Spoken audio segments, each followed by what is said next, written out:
नमस्कार, आदाब वर्दे दोस्तों। हम आज यहाँ एक कांग्रेस के ललितपुर नगर की वरिष्ठ कार्यकर्ता से हम बात करेंगे, क्योंकि ये बात करना भी बहुत जरूरी है, क्योंकि ये लोग ललितपुर में विपक्ष में एक मजबूत भूमिका ललितपुर जनपद में निभाते आ रहे हैं। आप सभी से ललितपुर का विकास छिपा नहीं है। आज ललितपुर की जो हालत है, जो दुर्दशा है, वो आप सभी के सामने है। जबकि ललितपुर में भारतीय जनता पार्टी के हर पद पर आसीन व्यक्ति यहाँ सरकार में मौजूद हैं, लेकिन विकास के नाम पर यहाँ सिर्फ वादे ही किए गए हैं, ना कि कोई विकास किया गया है। हम बात करते हैं कांग्रेस के वरिष्ठ नेता जी। आपका धन्यवाद चैनल में जी। आपका नाम? जावेद भैया नमस्कार, और आपका और आपके चैनल का बहुत बहुत धन्यवाद। जैसे हम जैसे छोटे से कांग्रेस कार्यकर्ता की आवाज आज आपके माध्यम से हमारे ललितपुर के लोग सुन पाएंगे और ललितपुर की समस्याओं के बारे में जान पाएंगे। इसके लिए आपका और आपके चैनल का बहुत बहुत धन्यवाद। मैं मकरंद कलेदार, पूर्व छात्र संघ अध्यक्ष रहा हूँ। NSUI से छात्र राजनीति शुरू की थी। आज उम्र के हिसाब से बड़ी कांग्रेस में आ गए हैं और लगातार कांग्रेस की सेवा भी कर रहे हैं। और कांग्रेस की सेवा का इतिहास हमारा लगभग जब से कांग्रेस की स्थापना हुई है तब से हमारे बब्बा पिताजी और अब हम चौथी पांचवी पीढ़ी है जो कांग्रेस की सेवा में आजादी के आंदोलन से लगी हुई है। आपने जैसा बताया कि आपके पूर्वज कांग्रेस में रहे, इंदिरा गांधी के जमाने से आप लोगों का परिवार कांग्रेस की सेवा करता आ रहा है, तो जहां तक मुझे जानकारी है, आप लोगों के पूर्वजों ने ललितपुर शहर के लिए बहुत बलिदान दिया, बहुत कुछ किया, लेकिन आज शहर की जो विकास की गति है वो एक तरीके से रुक चुकी है। इस बारे में आप क्या कहेंगे? ललितपुर की जनता भाजपा द्वारा दिए गए शब्द बाग झूठे वादों पर विश्वास कर चुकी है। क्योंकि बुंदेलखंडी की जनता है, बहुत सीधी सादी भोली भाली हमारे यहाँ की जनता है। बड़े बड़े वादे किए गए इस जनता से, और हमारे यहाँ की जनता ने यहाँ नगर पालिका पार्षद से लेकर लोकसभा तक सब कुछ भाजपा को दे दिया। एक मंत्री भी दे दिया भाजपा ने यहाँ पर। लेकिन आज जिला पंचायत अध्यक्ष, नगर पालिका पार्षद, विधायक, सांसद, MLC और भी शिक्षक विधायक जो भी होते हैं, लगभग सारे पद भाजपा के पास है। और कई वर्षों से, पिछले 5-10 वर्षों से हैं। लेकिन विकास के नाम पर कोई भी बड़ा प्रोजेक्ट अभी तक ललितपुर में नहीं आया। ड्रग पार्क की बात होती है, मेडिकल कॉलेज की बिल्डिंग बन रही है, लेकिन अभी तक कोई भी बड़ा बांध, औद्योगिक क्षेत्र, बातें ना एयरपोर्ट, बातें सब कुछ बड़ी हैं, लेकिन धरातल पर ऐसी कोई भी स्कीम अभी जिससे जनता को लाभ हो रहा हो, ऐसी अभी तक 6 साल में प्रदेश की भाजपा सरकार नहीं दे पाई। जहां तक बात नगर की जाए तो नगर का हाल तो बहुत ही बुरा है। आप सभी लोग देख रहे हैं, पूरी सोशल मीडिया से लेके पत्रकार, अखबार तक सब कुछ भरे हुए हैं।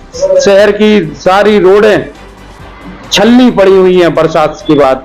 इसके बाद पता नहीं किस विभाग के इंजीनियर की सलाह पर गिट्टी डलवा दी गई रोडों के गड्ढों पर। जो एक तो यहाँ पर जैन समाज का पर्युषण पर्व चल रहा है, गणेश चतुर्थी जैसा महत्वपूर्ण त्योहार हिंदू धर्म का चल रहा है। इसमें जैन धर्म के धर्मावलंबी हो या हिंदू धर्म के धर्मावलंबी हो, सभी नंगे पैर एक मंदिर से दूसरे मंदिर जा रहे हैं। जैन धर्म के साधु संत भी अपनी धार्मिक क्रियाओं के लिए कई स्थानों पर जाते हैं। ऐसे में वो गिट्टियां उनके पैरों को लहूलुहान कर रही हैं। और गिट्टी के ऊपर से जब वाहन निकलता है तो कई दुकानदारों ने हमें बताया है कि कांच टूट गया, गाड़ी टूट गई, भाई साहब हम मरते बच गए, हमारे यहाँ घला वहां घला, शरीर का एक अंग 2 अंग कई लोगों के डैमेज हो चुके हैं। तो रोडों के बारे में तो चर्चा ही ना की जाए तो उतना अच्छा है। अच्छा, ललितपुर में एक आवाज हमेशा से उठती आती है कि ललितपुर में सरकार द्वारा वादे के मुताबिक, उन्होंने कहा है, अभी मंत्री का भी और यहाँ के MLA का भी बयान आया था कि ललितपुर जिला चिकित्सालय में भरपूर सुविधाएं मुहैया हम सरकार द्वारा करा रहे हैं। लेकिन अभी तक, जहां तक ये आप भी जानते हो, मैं भी जानता हूं कि यहाँ मरीज कितने परेशान होते हैं। जिला चिकित्सालय को लेकर आप क्या कहना चाहते हैं? जिला चिकित्सालय की जहां तक बात की जाए तो हमारे यहाँ का एक लोकल दैनिक पेपर है, नाम आप चाहें तो हम ले भी सकते हैं। तो वो प्रतिदिन जिला अस्पताल, और पिछले 4 महीने से ऊपर हो गए प्रतिदिन जिला अस्पताल में व्याप्त अनियमितताओं के बारे में बड़े बड़े लेख जिले के बड़े बड़े नेताओं, राजनेताओं, समीक्षकों के उसमें स्टेटमेंट छप रहे हैं। ऐसा कोई दिन नहीं है जिस दिन जिला अस्पताल में बड़ा भ्रष्टाचार या बड़ी कोई घटना दवाइयों के अभाव में, डॉक्टरों के अभाव में नहीं हो रही हो। इस अस्पताल का मजाकिया नाम रेफर अस्पताल है। जो पेशेंट आया और उसको तुरंत रेफर कर दिया झांसी, भोपाल, ग्वालियर के लिए। बाकी पेशेंट की किस्मत। कांग्रेस शासन में 2009 में जब मनमोहन सिंह जी की सरकार थी और ललितपुर और झांसी लोकसभा से माननीय प्रदीप जैनादित्य जी केंद्रीय मंत्री बनाए गए, राहुल गांधी जी ने अपना वादा पूरा किया। इसके बाद मंत्री जी ने यहाँ पर काफी विकास किया, ललितपुर और झांसी लोकसभा में ग्रामीण क्षेत्रों में विकास किया। ललितपुर में उन्होंने शताब्दी एक्सप्रेस भी रुकवाई और साथ ही साथ उन्होंने धौररा और जाखरण जैसे छोटे स्टेशनों पर भी कई गाड़ियों का स्टॉपेज कराया। लेकिन कोरोना के बाद जब सरकार ने ये गाड़ियां कोरोना में बंद की तो आज तक इन गाड़ियों को व्यवस्थित तौर पर चालू नहीं किया गया। इस बारे में आप क्या कहते हैं? धौररा नहीं, पूरा जनपद पूर्व मंत्री प्रदीप जैनादित्य का धन्यवाद देता है। और आज भी हम लोग 10-12 साल बाद गांव-गांव जाते हैं तो वहां प्रदीप जैन के प्रशंसक मिल जाते हैं। उन्होंने ऐसा काम, ऐसा विकास जिले में किया है। जहां तक व्यक्तिगत धौररा की बात है तो धौररा तो बहुत ही अब पिछड़ता जा रहा है कोरोना के बाद। एक तो ट्रेन स्टॉपेज बंद हो गया है, एक भी ट्रेन वहां पर अब है नहीं। व्यक्तिगत धौररा की बात है तो धौररा तो बहुत ही अब पिछड़ता जा रहा है कोरोना के बाद। एक तो ट्रेन स्टॉपेज बंद हो गया है, एक भी ट्रेन वहां पर अब है नहीं। मरीज भोपाल जाना है, ललितपुर आना है, छात्राएं हैं, 100 से 150 रुपए तक एक बार का आने जाने का किराया लग रहा है। ऐसे में वहां के छात्राओं का एजुकेशन सिस्टम पूरा खराब हो चुका है, व्यापारी खराब हो चुके हैं। कोई ललितपुर अब बस से या मोटरसाइकिल से आए तो 100-200 रुपए बहुत आराम से लग जाता है।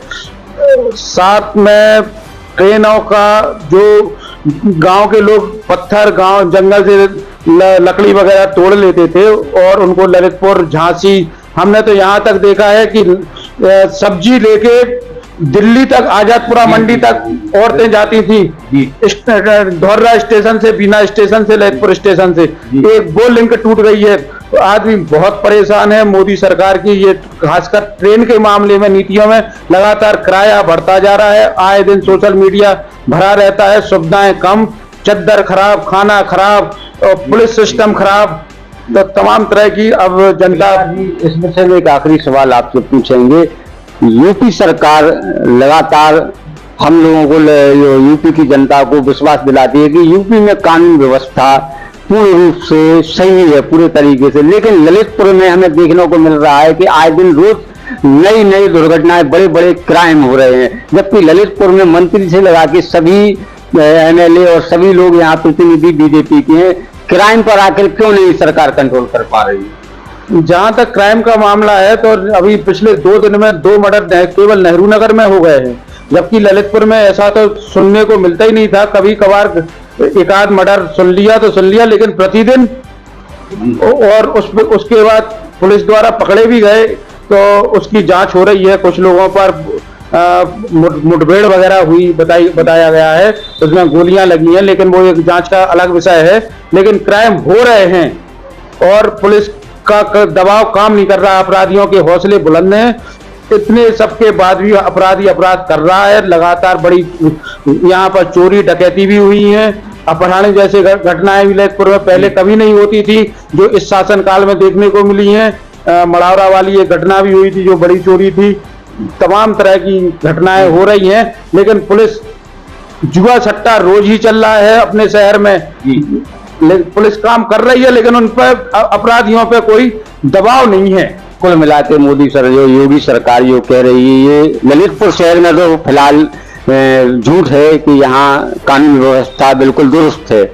अच्छा, मैं आपसे एक बात पूछना चाहता हूँ कि आप इतने पुराने कांग्रेसी रहे, आपके पूर्वज भी कांग्रेस में रहे। अभी हाल ही में ललितपुर में जैसा कि चंद्रभूषण सिंह गुड्डू राजा, जो पूर्व सांसद सुजान सिंह मुंडला जी के पुत्र हैं, वो भी कांग्रेस में मध्य प्रदेश में प्रदेश महासचिव बनाए गए। तो अब आप यूपी की कांग्रेस को क्या उनसे जोड़कर देखना चाहेंगे? क्या यूपी में ललितपुर में कांग्रेस मजबूत होगी? जैसा आपका ये कठिन सवाल है, हम काफी देर से सोच रहे थे, आपने ये क्यों नहीं पूछा। जहां तक गुड्डू राजा बुंदेला जी के कांग्रेस में घर वापसी, जैसा उन्होंने खुद कहा, घर वापसी हुई है, और हम जैसा छोटा कार्यकर्ता जिसके लिए कमलनाथ जी, दिग्विजय सिंह ने शामिल, उनके मंच से शामिल हुए हैं, उन्होंने माला पहनाई है, तो हम जैसा छोटा कार्यकर्ता इतने बड़े निर्णयों की समीक्षा नहीं करता है। तो निश्चित है हानि लाभ सब बड़े नेताओं ने देख लिया होगा। यूपी के और एमपी के यहाँ प्रदीप जैन जी हैं, राहुल रिसारिया जी है, प्रदेश अध्यक्ष अजय राय जी हैं, सब एक मत होंगे। उन्हें कांग्रेस का निश्चित ही कुछ ना कुछ उसमें फायदा दिख रहा होगा, तभी लिया गया है। हम जैसे छोटे कार्यकर्ता इतने बड़े नेताओं के निर्णयों की समीक्षा नहीं करते हैं। जिसमें बड़ा नेता राजी, उसमें हम सब लोग राजी। फिर भी एक कार्यकर्ता की अनुसार मैं जिस तरीके से देखता हूं कि ललितपुर में 2009 के बाद से कांग्रेस का ग्राफ धीरे धीरे गिरता जा रहा है, इसका क्या रीजन है? क्या आपके पास कार्यकर्ता मेहनत नहीं करते या जिला संगठन मजबूती से काम नहीं करता?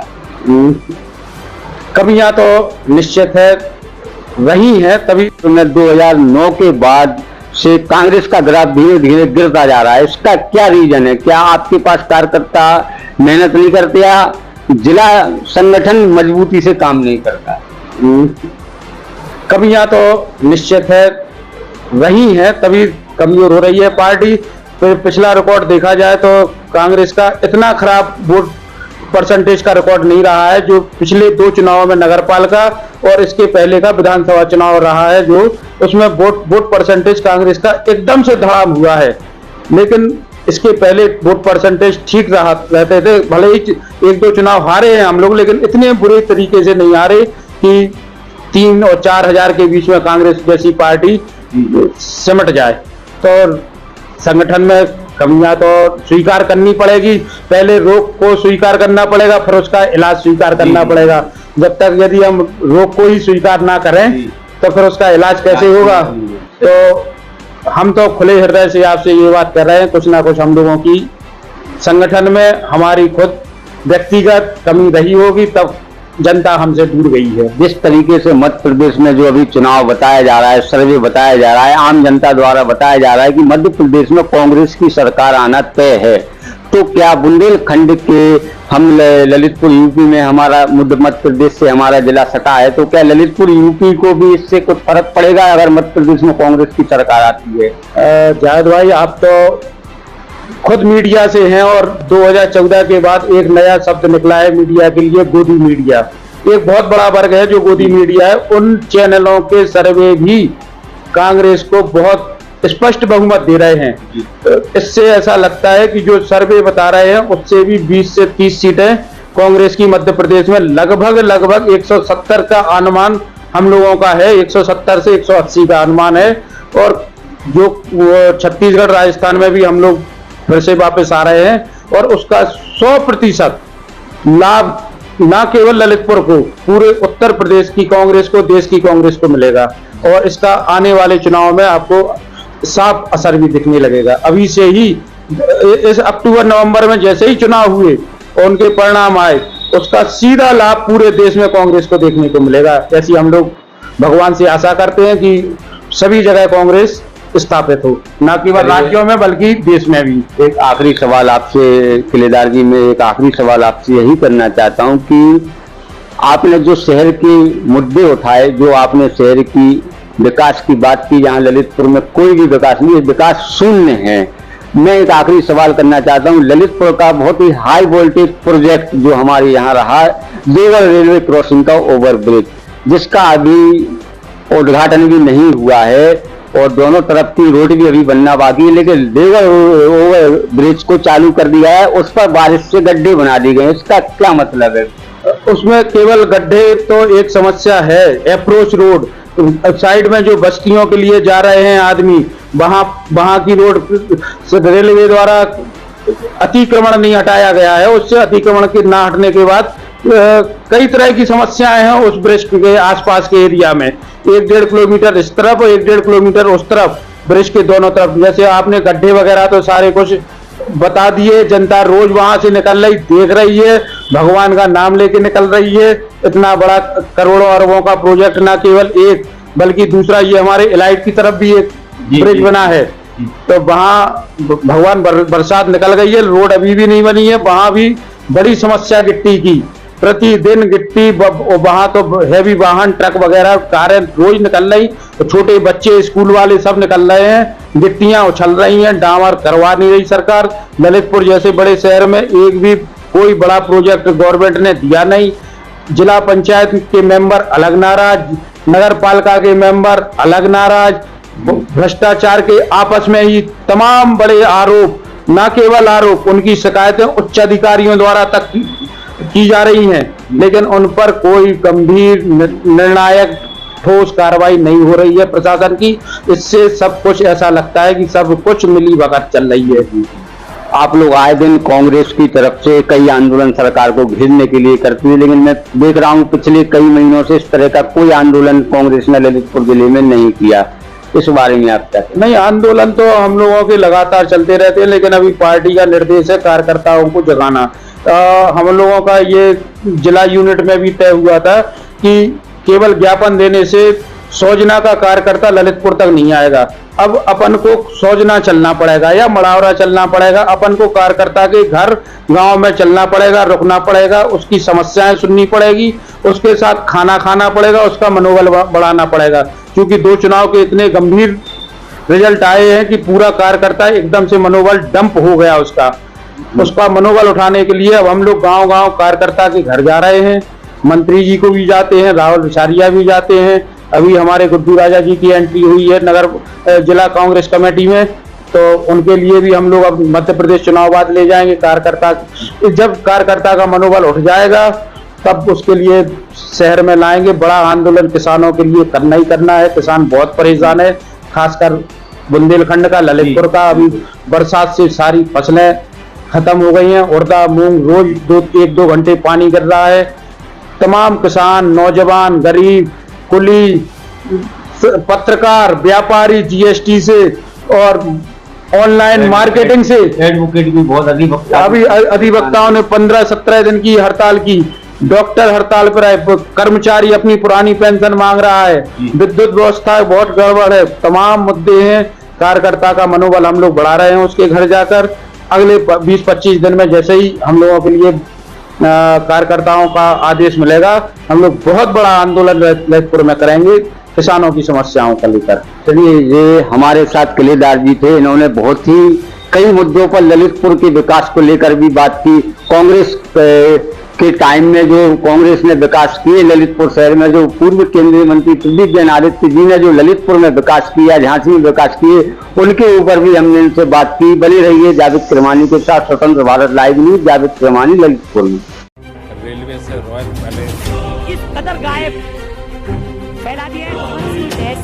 और सीरियसली जय हिंद साथियों, मैं हिमांशु अग्रवाल। रोमांचक बातें जो आपने पहले कभी नहीं। 1800 में दावेदारी तो ठोक रहे हैं, लेकिन आम जनता ही इनसे खुश नजर नहीं। एक बार फिर से इतिहास रच चुकी है।